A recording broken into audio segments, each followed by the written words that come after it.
Well, this morning we heard a lot of discussion of some of the issues facing the industry. And this afternoon we'll certainly cover a lot more topics. Let's step back a bit and see what you think are the biggest challenges facing the industry today. Can we get the first question?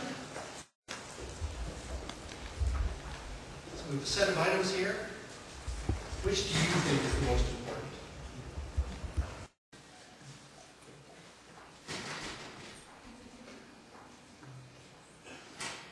Okay, securing reimbursement, certainly the top of the list, and that reflects a lot of what we were discussing earlier today.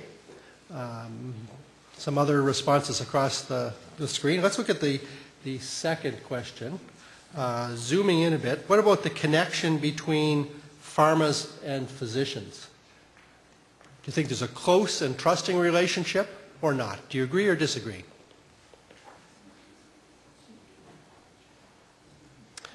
Pretty much split. Now let's go one step further and look at the degree to which the frontline sales force need to really expand their capacity to deal with physicians in order to engage them. Do you agree or disagree that this is an important issue? Well, most of you agree when we get down to that level. And what I wanted to talk to you about today is some of the research that we've been doing that helps pharmaceutical companies really make this connection between their sales and marketing groups and the physicians. We've taken the opportunity over the last couple of years to work very closely with the Brogan Group to couple the social values research that our company has been doing for the last 20 years with the very deep and comprehensive prescribing databases that Brogan has. And we've developed what we think are some unique and very insightful perspectives on physicians and how to connect with physicians. Just so you understand the benefits of this approach, let me share with you the results of an experiment where we compared the effects of sales and marketing, taking a very traditional approach, with sales and marketing that was done using a values-driven strategy for driving the sales and the marketing effort. On the left is the results of a number of typical situations using traditional marketing approaches, and what you see is a 1.7% lift in sales over a period of time. On the right-hand side, we have a real case of a product that was promoted over a 9-month period using a sales strategy driven by this sort of sales information. And you see an 8.7% lift with a really significant improvement of 7% in the difference. And that's in less than a year with salespeople who found ways to really connect with the physicians.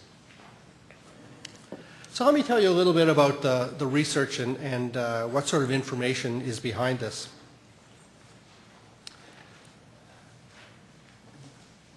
The segments that we've identified are based on 3 levels of values information.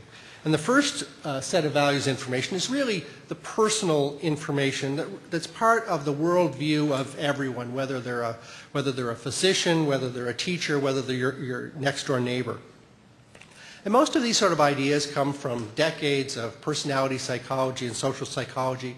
They're ideas like the extent to which you really need to be in personal control, the extent to which you relate to other people, whether it's families or other networks, as opposed to really being someone who's focused on your own situation, your views on social issues, economic issues, and also the importance of your career, where that fits in. Do you have a job that really defines who you are, or is it really just a job? Another set of information that we look at is a set of professional values. So these would be much more specific to the medical situation. We look at whether for these people medicine is really a calling, or is it really just a secure way to make money to achieve other objectives. We look at whether people are really egalitarian team players, or are they leaders at the top of a very rigid hierarchy. We look at life-work balance. We look at their relationship with Pharmaceutical companies, do they see this as a really fine ethical balance to be maintained, or do they take a very pragmatic view of things? And also we look at their connection with patients. Do they see patients as, working with patients as a real partnership, or is their view that the doctor is God and the role of the patient is to just do what they're told? And the third tier of information that we look at has to do with patient management and scripting behavior. And there we look at all of the factors that influence script writing, the extent to which they're open to new drugs, the ways in which they manage their patients, issues of patient flow, and also what sort of things are in play when they're switching drugs. So we combine all of this information taken from, in some situations, surveys of physicians, fairly comprehensive surveys with large numbers of physicians, and the databases that we partner with Brogan Group to analyze. And we develop some very sophisticated statistical models that look at all of the clusters of these three categories of values that I mentioned.